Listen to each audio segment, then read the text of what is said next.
Video کی طرف۔ حضرت امام علی ابن ابی طالب کی ولادت اسلامی کیلنڈر بننے سے قریباً 23 سال پہلے 13 رجب 30 عام الفیل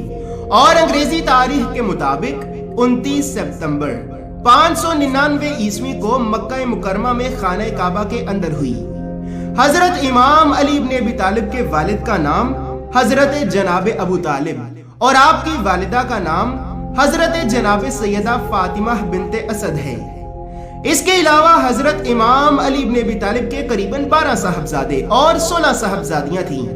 جن میں سے آپ کے صاحبزادوں کے نام یہ ہیں: حضرت امام حسن ابن علی، حضرت امام حسین ابن علی، حضرت غازی عباس علمدار، حضرت محمد الاصغر، حضرت محمد حنفیہ، حضرت عبید اللہ، حضرت ابو بکر، حضرت عمر، حضرت عثمان، حضرت محسن، حضرت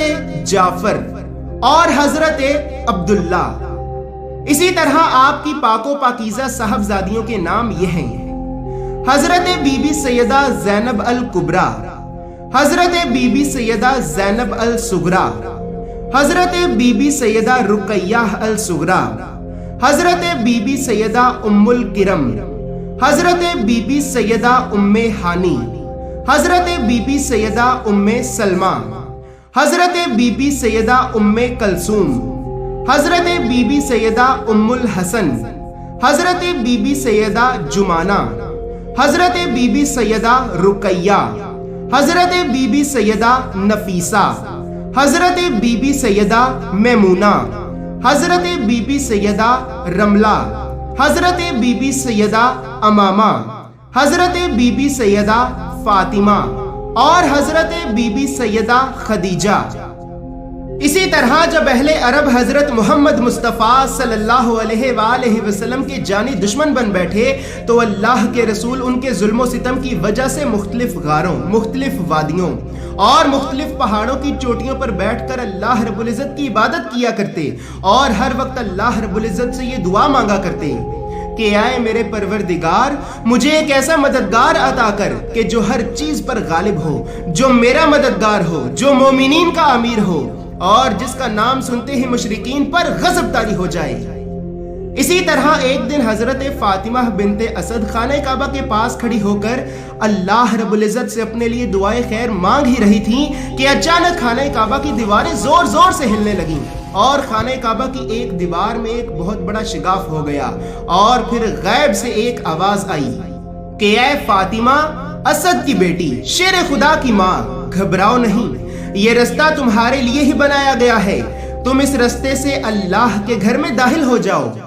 جب خانہ کعبہ کے پاس کھڑے لوگوں نے یہ سب دیکھا تو لوگ ڈر کے مارے وہاں سے بھاگنے لگے اور اسی طرح حضرت فاطمہ بنت اسد اس شگاف کے ذریعے خانہ کعبہ میں داخل ہو گئیں۔ جب حضرت فاطمہ بنت اسد خانہ کعبہ میں داخل ہو گئیں تو خانہ کعبہ میں داخل ہونے کے بعد اللہ رب العزت کے حکم سے فرشتے حضرت فاطمہ بنت اسد کے لیے روزانہ خانہ کعبہ میں جنت کے مختلف پھل، مختلف میوے اور جنت کے مختلف تحائف لے کر نازل ہوتے۔ جو لوگ خانہ کعبہ سے ڈر اور خوف کی وجہ سے وہاں سے بھاگ گئے تھے تو وہ لوگ بھی واپس لوٹے اور خانہ کعبہ کے دروازے کو کھولنے کی ہزاروں کوششیں کرنے لگے، لیکن ہزاروں کوششوں کے باوجود بھی اللہ کا راز ظاہر نہ ہوا اور خانہ کعبہ کا دروازہ نہ کھلا۔ اسی طرح جب حضرت امام علی ابن ابی طالب کی ولادت کا وقت قریب آیا تو اللہ رب العزت نے جنت سے حضرت آدم کی زوجہ بی بی حوا، حضرت عیسیٰ کی والدہ بی بی مریم، حضرت موسیٰ کی والدہ اور حضرت آسیہ، کائنات کی ان 4 عظیم بیبیوں کو خانہ کعبہ میں حضرت امام علی ابن ابی طالب کے استقبال کے لیے بھیجا۔ اسی طرح جب حضرت امام علی ابن ابی طالب کی ولادت ہوئی تو حضرت مریم نے آپ کو گود میں اٹھایا، حضرت آسیہ نے آپ کو جنت کا لباس پہنایا اور حضرت موسیٰ کی والدہ نے آپ کو خوشبو لگائی اور پھر حضرت امام علی ابن ابی طالب نے خانہ کعبہ کی زمین پہ اپنا سر رکھا اور اللہ رب العزت کو سجدہ عظیم کیا اور سجدہ عظیم میں یہ گواہی دی کہ بے شک اللہ کے سوا کوئی عبادت کے لائق نہیں اور میرے آقا، میرے نبی محمد صلی اللہ علیہ وآلہ وسلم ہی اللہ کے رسول ہیں۔ اسی طرح سجدہ عظیم میں اللہ کی توحید اور اللہ کے رسول کی نبوت کی گواہی دینے کے بعد حضرت فاطمہ بنت اسد نے آپ کو اپنی گود میں اٹھایا اور 3 دن تک اللہ کے گھر میں اللہ کی مہمان رہنے کے بعد حضرت فاطمہ بنت اسد خانہ کعبہ سے باہر نکلی تو آپ کیا دیکھتی ہیں کہ سرور کائنات اللہ کے رسول حضرت محمد مصطفیٰ صلی اللہ علیہ وآلہ وسلم آپ کے استقبال کے لیے خانہ کعبہ کے باہر کھڑے ہیں۔ تو حضرت فاطمہ بنت اسد نے حضرت امام علی ابن ابی طالب کو اللہ کے رسول کو سونپ دیا تو اللہ کے رسول نے حضرت امام علی ابن ابی طالب کے دائیں کان میں اذان اور پھر بائیں کان میں اقامت پڑھی۔ جب اللہ کے رسول کی آواز حضرت امام علی ابن ابی طالب کے کانوں تک پہنچی تو آپ نے اپنی دونوں آنکھیں کھول دیں اور اسی طرح اس دنیا میں سب سے پہلے آپ کی نظر اللہ کے رسول اللہ کے نور حضرت محمد مصطفیٰ صلی اللہ علیہ وآلہ وسلم کے چہرے مبارک پر پڑی اور آپ نے اس دنیا میں سب سے پہلے اللہ کے رسول کے چہرے مبارک کی زیارت کی اور پھر حضرت امام علی ابن ابی طالب نے اللہ کے رسول کو اللہ کی توحید اور اللہ کے رسول کی نبوت کی گواہی دی اور پھر گواہی دینے کے بعد اللہ رب العزت نے بھی حضرت جبرائیل، حضرت میکائیل اور حضرت اسرافیل علیہ السلام کو ہزاروں فرشتوں کے ساتھ زمین پہ بھیجا کہ جاؤ زمین پہ اور زمین پہ جا کر میرے محبوب، میرے نور محمد مصطفیٰ صلی اللہ علیہ وآلہ وسلم کو مبارک دو اور ان سے کہو کہ اے میرے حبیب آپ مجھ سے مدد مانگتے تھے تو دیکھیے کہ میں نے اپنے ہی گھر سے آپ کے لیے آپ کا بھائی اور آپ کا مددگار بھیجا ہے۔ اے میرے حبیب چونکہ مجھے اللہ کا نام بھی علی ہے اور میں اس کائنات میں سب سے اعلیٰ ہوں، اسی وجہ سے آپ مجھ اللہ کے نام سے ہی اپنے اس بھائی کا نام علی رکھیں۔ اور اسی طرح اس کائنات میں سب سے پہلے نام علی حضرت امام علی ابن ابی طالب کا رکھا گیا، جس طرح نام محمد، نام حسن اور نام حسین اس کائنات میں ان ہستیوں سے پہلے اور کسی کا نہ رکھا گیا، بالکل اسی طرح حضرت امام علی ابن ابی طالب کا بھی نام علی آپ سے پہلے اور کسی کا نہ رکھا گیا۔ یہ اللہ کی وہ خاص ہستیاں ہیں کہ جن کا نام تک اللہ کے سوا کسی بھی اور کو رکھنے کی کوئی اجازت نہیں۔ ویورز یہاں پر میں یہ کہنا چاہتا ہوں کہ زمانہ جاہلیت کی وجہ سے دنیا میں ایسے بہت سے لوگ ہیں کہ جن لوگوں کو اس طرح کی باتیں ہضم ہی نہیں ہوتی،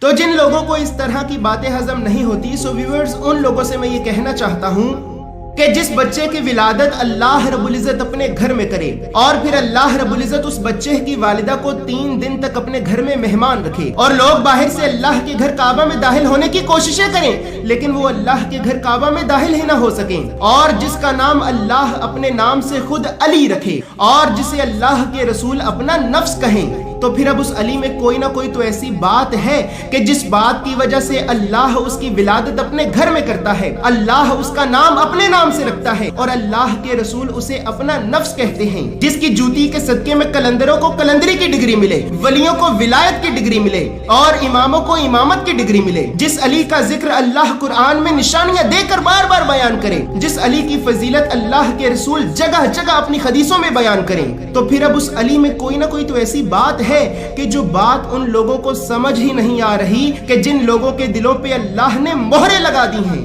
لیکن افسوس کہ دنیا علی کی عظمت کو سمجھ ہی نہ پائی۔ سو ویورز اب یہ آپ لوگوں کی معرفت اور آپ لوگوں کے علم پہ ڈیپینڈ کرتا ہے کہ آپ کس طرح اللہ رب العزت سے حضرت امام علی ابن ابی طالب کی محبت کو حاصل کرتے ہیں۔ اور ویورز یہاں پر یہ بات یاد رہے کہ علی کی محبت ہر مسلمان کو نہیں بلکہ صرف اور صرف مومن کو نصیب ہوتی ہے۔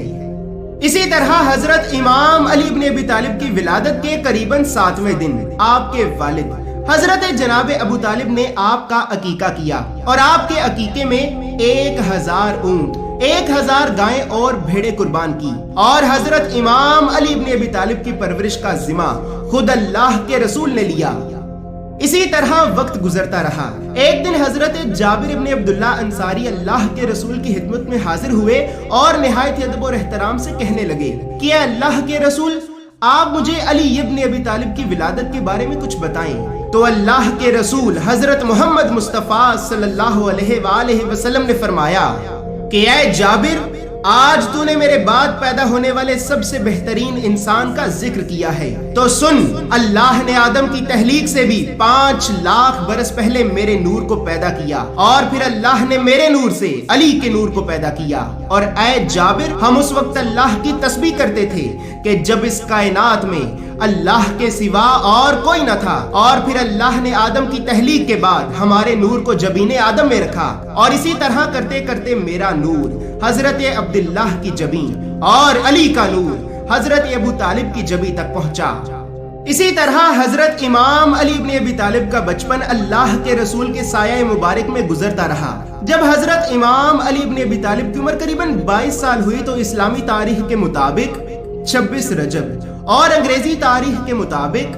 10 مارچ 620 عیسوی کو آپ کے والد حضرت جناب ابو طالب اس دنیا سے پردہ فرما گئے۔ حضرت جناب ابو طالب کے اس دنیا سے پردہ فرما جانے کے بعد جب قبیلہ قریش مکہ نے یہ دیکھا کہ اب محمد اور محمد کے دین کو قبول کرنے والوں کو بچانے والا نہیں رہا، تو قبیلہ قریش مکہ نے مسلمانوں پر دن رات ظلم و ستم کرنا شروع کر دیا، اور مکہ کے مسلمان 2 سال تک قبیلہ قریش مکہ کے ظلم و ستم کو برداشت کرتے رہے۔ اسی طرح 622 عیسوی کو اللہ رب العزت کے حکم سے حضرت محمد مصطفیٰ صلی اللہ علیہ وآلہ وسلم اور آپ کے چاہنے والے اپنا گھر بار سب کچھ چھوڑ کر مکہ سے مدینہ کی طرف ہجرت کر گئے۔ لیکن ہجرت کرنے کے باوجود بھی جب قبیلہ قریش مکہ نے یہ دیکھا کہ اس اکیلے محمد کی وجہ سے ہمارے لوگ بھی اس کے دین میں داخل ہوتے جا رہے ہیں، تو ہجرت کے قریباً 2 سال بعد قبیلہ قریش مکہ نے 1000 کے لشکر کے ساتھ مسلمانوں پر حملہ کر دیا، اور پھر لوگوں نے پہلی بار رسول اللہ کے بھائی ابو طالب کے بیٹے اللہ کے شیر علی ابن ابی طالب کو فرشتوں کے ساتھ مل کر کافروں کو واصل جہنم کرتے ہوئے دیکھا، تو مسلمانوں نے ہر طرف اللہ اکبر کی صدائیں بلند کرنا شروع کر دی، اور اسی طرح اللہ رب العزت نے مسلمانوں کو تاریخ اسلام کی سب سے پہلی فتح نصیب کی۔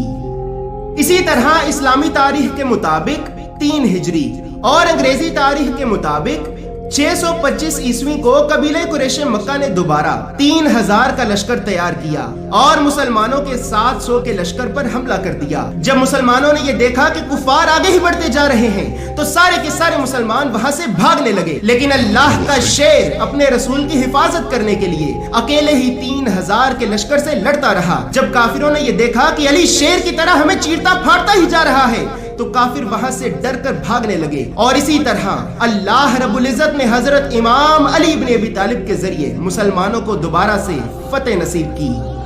اسی طرح اس واقعے کے قریباً 1 سال بعد اسلامی تاریخ کے مطابق 4 ہجری اور انگریزی تاریخ کے مطابق 626 عیسوی کو حضرت امام علی ابن ابی طالب کی والدہ حضرت سیدہ فاطمہ بنت اسد اس دنیا سے پردہ فرما گئیں۔ اسی طرح وقت گزرتا رہا اور قبیلہ قریش مکہ کے بڑے بڑے سردار یہ کہنے لگے کہ لوگ تو محمد کے دین کو قبول ہی کرتے جا رہے ہیں، اور اگر ایسے ہی چلتا رہا تو بہت جلد ہمارے ہی لوگ اس محمد کے دین کو قبول کر کے ہمیں ہی قتل کر دیں گے۔ اگر اب ہم نے کچھ نہ کیا اور اگر اب ہم نے اس محمد کے دین کی جڑوں کو نہ کاٹا تو بہت جلد اس کے دین کی جڑیں ہمارے ہی گھروں میں پہنچ جائیں گی۔ اسی وجہ سے اسلامی تاریخ کے مطابق 5 ہجری اور انگریزی تاریخ کے مطابق 627 عیسوی کو ابو سفیان نے 10,000 کا لشکر تیار کیا اور سارے کے سارے مدینہ کو گھیر لیا۔ جب مسلمانوں نے یہ دیکھا کہ ہم چاروں طرف سے گھر چکے ہیں، نہ آگے جانے کا کوئی رستہ ہے اور نہ ہی پیچھے جانے کا کوئی رستہ ہے، تو مسلمان گھبرا گئے اور مسلمانوں پر ایک عجیب سا خوف طاری ہو گیا۔ اتنے میں ایک شخص ابو سفیان کے لشکر میں سے باہر نکلا اور مسلمانوں کو للکار کر کہنے لگا کہ اے جھوٹے دین کے ماننے والوں، ہے کوئی جو تم میں اپنی موت کی خواہش رکھتا ہو؟ اس کی اس للکار میں اتنا خوف اور اتنی دہشت تھی کہ کسی بھی مسلمان میں اتنی ہمت تک نہ ہوئی کہ وہ اس کے سامنے اپنی نظر اٹھا کر دیکھ سکتا۔ اتنے میں حضرت امام علی ابن ابی طالب اپنے خیمے سے باہر نکلے اور اللہ کے رسول سے اس کافر کو فنار کرنے کی اجازت لی اور میدان جنگ میں آ گئی۔ تو اللہ کے رسول نے حضرت امام علی ابن ابی طالب کو میدان جنگ میں جاتے ہوئے دیکھ کر فرمایا کہ اے لوگو، یاد رکھنا کہ آج کل امام کل کفر کے مقابلے میں جا رہا ہے۔ جب اس کافر نے یہ دیکھا کہ یہ کیا، میں اکیلا ہزاروں کے برابر اور یہ میرے مقابلے میں صرف ایک نوجوان، تو وہ غرور سے کہنے لگا کہ اے نوجوان تو کون ہے؟ جا واپس لوٹ جا ورنہ میں اس گھوڑے کی ٹانگوں کی طرح تیری ٹانگیں بھی کاٹ کر رکھ دوں گا۔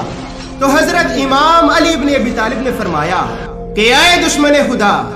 میں اللہ کا دوست، رسول اللہ کا بھائی، ابو طالب کا بیٹا علی ابن ابی طالب ہوں۔ تجھے اپنی طاقت پر بڑا غرور ہے، تو آج میں تجھے اللہ کے شیر کی طاقت دکھاتا ہوں۔ آئے دشمن خدا، جا بھاگ جا اس سے پہلے کہ میری ذوالفقار نیام سے باہر نکل آئے۔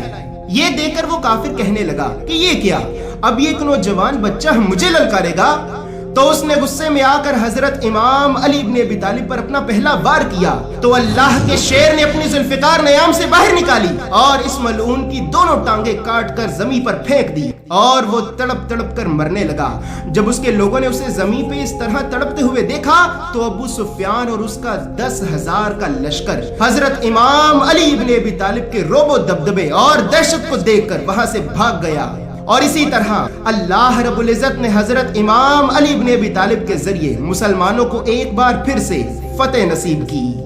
اسی طرح وقت گزرتا رہا اور 1 سال کے بعد مسلمانوں نے خیبر کی یہودیوں کی اصلاح کرنے کے لیے اور قلعہ خیبر کو فتح کرنے کے لیے قریباً 1500 کے لشکر کو تیار کیا اور قلعہ خیبر کی طرف سفر کرنا شروع کر دیا۔ مسلمانوں نے خیبر پہنچتے ہی خیبر کے پاس اپنے خیمے لگا لیے۔ مسلمان روز خیبر کو فتح کرنے کے لیے خیبر کے پاس جاتے، لیکن مرہب کی دہشت کے ڈر اور خوف سے بھاگ کر بار بار وہاں سے واپس لوٹ آتے۔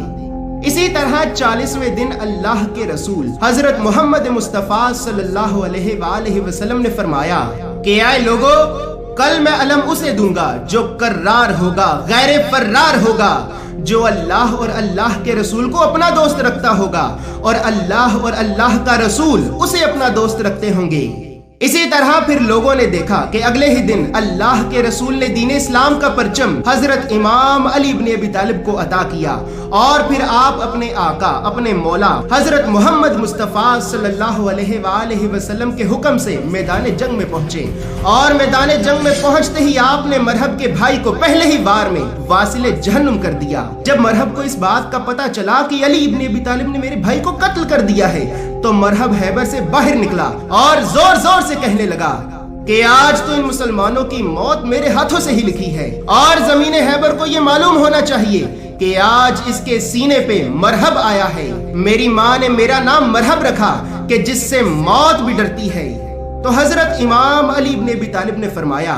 کہ زمین خیبر کو یہ بھی معلوم ہونا چاہیے کہ میری ماں نے میرا نام حیدر رکھا کہ جو شیر کی طرح اللہ کے دشمنوں کو فنار کرتا ہے۔ اس کے بعد مرہب نے حضرت امام علی ابن ابی طالب پر اپنا پہلا وار کیا تو پھر اللہ کے شیر نے ذوالفقار سے اس کے سر پر تلوار کا وار کیا اور اسے 2 حصوں میں تقسیم کر کے واصل جہنم کر دیا۔ اس کے بعد حضرت امام علی ابن ابی طالب نے اللہ رب العزت کی مدد سے خیبر کے دروازے کو اکھاڑ کر 70 قدم دور پھینک دیا اور اسی طرح اللہ رب العزت نے خیبر کی فتح بھی مسلمانوں کو حضرت امام علی ابن ابی طالب کے ذریعے نصیب کی۔ اسی طرح جنگ خیبر کے بعد اللہ کے رسول کے حکم سے مسلمانوں نے غزوہ حنین اور غزوہ تبوک میں بھی حصہ لیا، لیکن جب مسلمانوں نے کفار کے اتنے بڑے بڑے لشکر دیکھے تو مسلمان وہاں سے بھاگنے لگے، لیکن اللہ کا شیر خدا اکیلا ہی شیر کی طرح کافروں کے لشکروں کو چیرتے پھاڑتے ہوئے انہیں واصل جہنم کرتا رہا۔ اور پھر اسی طرح زمانے نے یہ دیکھا کہ اللہ رب العزت نے اپنے محبوب کی وہ دعا پوری کی کہ جو دعا اللہ کے رسول نے مختلف غاروں، مختلف وادیوں اور مختلف پہاڑوں کی چوٹیوں پر بیٹھ کر اللہ رب العزت سے مانگی تھی کہ اے میرے پروردگار، مجھے ایک ایسا مددگار عطا کر کہ جو ہر چیز پر غالب ہو، جو میرا مددگار ہو، جو مومنین کا امیر ہو اور جس کا نام سنتے ہی مشرکین پر غضب طاری ہو جائے۔ اسی طرح وقت گزرتا رہا اور فتح مکہ کے قریباً 2 سال بعد اللہ کے رسول نے اللہ کے حکم سے 1,24,000 صحابہ کرام کے ساتھ حج ادا کیا اور حج ادا کرنے کے بعد حج سے واپس آتے وقت اسلامی تاریخ کے مطابق 24 ذی القعدہ 10 ہجری اور انگریزی تاریخ کے مطابق 25 فروری 632 عیسوی کو جمعہ کے دن اللہ کے رسول نے اللہ کے حکم سے وادی خم غدیر میں اپنے سارے اصحاب کو اکٹھا کیا اور پھر ان سب سے فرمایا کہ اے میرے اصحاب، اب وہ وقت دور نہیں کہ جب میں واپس اپنے رب کی طرف لوٹ جاؤں گا، لیکن میں تم میں دو چیزیں چھوڑے جاتا ہوں، اور اگر تم ان دونوں چیزوں کو تھامے رکھو گے تو کبھی بھی تم اللہ کے رستے سے گمراہ نہ ہوگے۔ پہلی اللہ کی طرف سے بھیجی ہوئی اللہ کی کتاب، اور دوسری میری اہل بیت۔ اے میرے اصحاب، کیا میں تمہارے لیے تمہاری جانوں سے بھی قریب ہوں؟ تو سب اصحاب نے کہا بلا قالوا یا رسول اللہ، بے شک آپ ہمارے لیے ہم سب کی جانوں سے بھی قریب ہیں۔ تو پھر اللہ کے رسول نے فرمایا کہ اے لوگو، تو پھر سنو کہ آج کے بعد جس کا میں مولا ہوں تو اس کا یہ علی مولا ہے۔ اور پھر اللہ کے رسول نے اپنے دونوں ہاتھ آسمان کی طرف بلند کیے اور اللہ سے دعا کی کہ اے میرے پروردگار، تو اس سے محبت رکھ جو علی سے محبت رکھے، تو اسے اپنا دوست رکھ جو علی کو دوست رکھے، اور تو اسے اپنا دشمن رکھ جو علی کو دشمن رکھے۔ اللہ کے رسول ابھی یہ دعا مانگ ہی رہے تھے کہ اللہ رب العزت نے اپنے حبیب کی اس دعا پر حضرت جبرائیل کو وحی دے کر نازل کیا اور فرمایا کہ اے میرے حبیب، آج ہم نے آپ کے لیے آپ کے دین کو مکمل کر دیا اور اپنی نعمتیں تمام کر دیں، اور آپ کے لیے دین اسلام کو پسند کر لیا۔ اسی طرح غدیر ہم کے قریباً 3 مہینے بعد اللہ کے رسول حضرت محمد مصطفیٰ صلی اللہ علیہ وآلہ وسلم نے اپنی تلوار، اپنا امامہ، اپنا خنجر، اپنا عصا، اپنی شب معراج والی قمیض، اپنے دونوں گھوڑے دلدل اور ذوالجناح اور اپنی تمام نشانیاں حضرت امام علی بن ابی طالب کے حوالے کی، اور حضرت امام علی بن ابی طالب کو اپنی آخری وصیت کرتے ہوئے اسلامی تاریخ کے مطابق 28 صفر 11 ہجری اور انگریزی تاریخ کے مطابق 28 مئی 632 عیسوی کو اللہ کے رسول، اللہ کے نور حضرت محمد مصطفیٰ صلی اللہ علیہ وآلہ وسلم بھی اس دنیا سے پردہ فرما گئے۔ اسی طرح وقت گزرتا رہا اور اللہ کے رسول کے اس دنیا سے پردہ فرما جانے کے بعد مسلمانوں نے حضرت ابو بکر کو اپنا خلیفہ مقرر کر دیا۔ اسی طرح حضرت ابو بکر کے بعد حضرت عمر، اور پھر حضرت عمر کے بعد مسلمانوں نے حضرت عثمان کو اپنا خلیفہ مقرر کر دیا، اور اسی طرح حضرت عثمان کے بعد مسلمانوں نے اسلامی تاریخ کے مطابق 35 ہجری اور انگریزی تاریخ کے مطابق 655 عیسوی کو جب حضرت امام علی بن ابی طالب کی عمر قریباً 57 سال ہوئی تو آپ کو بھی اپنا خلیفہ مقرر کر دیا۔ اسی طرح حضرت امام علی بن ابی طالب نے اپنی خلافت کے دور میں جنگ جمل، جنگ صفین اور جنگ نہروان لڑی، اور ان تینوں جنگوں میں آپ نے دشمن خدا کو منہ توڑ جواب دیا۔ حضرت امام علی بن ابی طالب کی امامت کا دور تو اللہ کے رسول کے اس دنیا سے پردہ فرما جانے کے بعد ہی شروع ہو گیا تھا، جو کہ قریباً 29 سال تک رہا، جبکہ آپ کی خلافت کا دور آپ کی زندگی کے قریباً آخری 6 سال تک رہا۔ اسی طرح اللہ کے رسول، اللہ کے نور حضرت محمد مصطفیٰ صلی اللہ علیہ وآلہ وسلم نے حضرت امام علی بن ابی طالب کی شان میں 1000 سے بھی زیادہ احادیث بیان کی، اور پھر حضرت امام علی بن ابی طالب کی شان میں فرمایا کہ اگر کسی نے آدم کا علم، نوح کا تقدس، ابراہیم کی استقامت، موسیٰ کی طاقت اور عیسیٰ کی عبادت دیکھنی ہو تو وہ علی کو دیکھے۔ اسی طرح اللہ کے رسول نے پھر فرمایا کہ میں علم کا شہر ہوں اور علی اس کا دروازہ ہے۔ اے علی، مومن کے علاوہ کوئی بھی تجھ سے محبت نہیں کر سکتا، اور منافق کے علاوہ کوئی بھی تجھ سے بغض نہیں رکھ سکتا۔ علی کا چہرہ دیکھنا عبادت ہے، اور علی کا ذکر کرنا بھی عبادت ہے۔ جس نے علی کو ستایا تو اس نے مجھ محمد کو ستایا، اور جس نے مجھ محمد کو ستایا تو اس نے اللہ کو ستایا۔ جس نے علی سے دشمنی کی تو اس نے مجھ محمد سے دشمنی کی، اور جس نے مجھ محمد سے دشمنی کی تو اس نے اللہ سے دشمنی کی۔ اور اے لوگو، علی تمہارے درمیان بہترین حاکم ہے۔ علی کو مجھ سے وہی نسبت حاصل ہے جو موسیٰ کو ہارون سے تھی۔ میرے بعد جو چیزیں باعث اختلافت ہوں گی تو علی کی عدالت ان میں سب سے بہترین ہے۔ اور اے لوگو، بس اتنا یاد رکھنا کہ علی حق کے ساتھ ہے اور حق علی کے ساتھ۔ اسی طرح اللہ کے رسول جگہ جگہ اپنی حدیثوں میں حضرت امام علی بن ابی طالب کے فضائل بیان کرتے رہے، اور اللہ رب العزت اپنے قرآن میں کبھی سورہ عاشورہ میں، کبھی سورہ احزاب میں، کبھی سورہ معاہدہ میں اور کبھی سورہ عمران میں بیان کرتا رہا۔ لیکن افسوس کہ اس وقت کے مسلمانوں نے بغض علی میں اللہ کے رسول کے بعد اللہ کے رسول کے خاندان کی قدر نہ کی۔ اسی طرح اسلامی تاریخ کے مطابق 21 رمضان 40 ہجری اور انگریزی تاریخ کے مطابق 31 جنوری 661 عیسوی کو قریباً 63 سال کی عمر میں حضرت امام علی ابن ابی طالب شہادت کی فضیلت حاصل کرتے ہوئے اس دنیا سے پردہ فرما گئے۔ اللہ رب العزت ہم سب مسلمانوں کو حضرت امام علی ابن ابی طالب کی عظمت اور فضیلت کو سمجھنے کی توفیق عطا فرمائے، اور ہم سب مسلمانوں کو سچا، نیک اور ایک مسلمان بننے کی توفیق عطا فرمائے۔ لامحدود درود و سلام ہو نفس پیمبر، امام المتقین، امیر المومنین حضرت امام علی ابن ابی طالب پر۔